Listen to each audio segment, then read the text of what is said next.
And now we continue on our path of uniting and strengthening nonprofits and philanthropic sectors.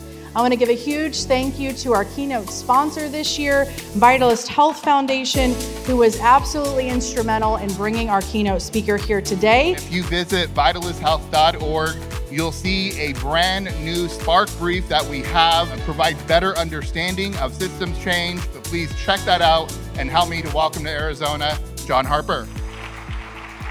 I am from a Black church tradition, which means that I'm used to audiences talking back to me. So please give an amen, a hands up, a yep, that feels right. What is a system, right? Systems change, these sexy words everyone's using now. What do these things actually mean? So at FSG, we define a system as a set of interconnected, interdependent, and interacting parts that form a complex or unified whole, right? So this could be any sort of system space. Gatherings of humans, your community is a system. Your individual school is a system.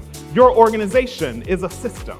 The broader school system, the criminal justice system, all of these things reflect these characteristics.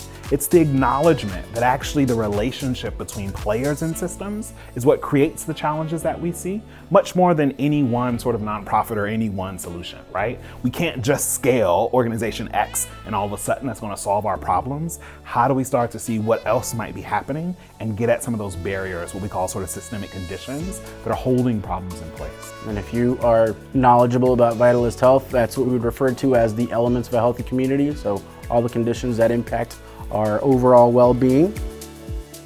What is systems change? Shifting the systemic conditions that hold our problems in place. If we go back to that first definition of systems, it's acknowledging that the problems we see are not just about not enough services, not enough nonprofits holding something up. It's actually about different connections, other things happening in the system, and getting us to understand how do we address some of those systemic barriers. So to make that even more concrete, oftentimes when we think about systemic barriers, we think about the most explicit or structural elements of change. Things like policies, practices, resource flows. It's where most of us in the nonprofit sector play. It's where I played for the first 10, 15 years of my career, right? Those things are important, but in truth, there's so much more actually holding problems in place because in many instances, we've addressed the policy, we've addressed the practice, we've addressed the resource flows, and yet we're still continue to see the disparities.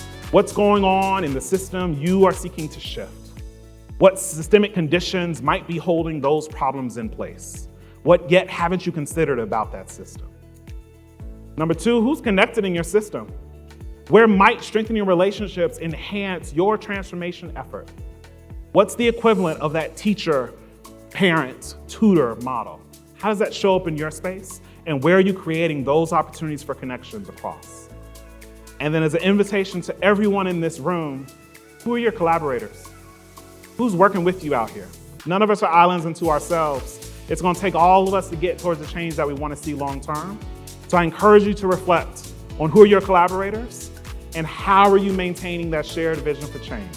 What are the spaces ongoing that we're maintaining those connections? If the system is constantly evolving, how is our vision evolving along with it? How do we stay responsive into the work?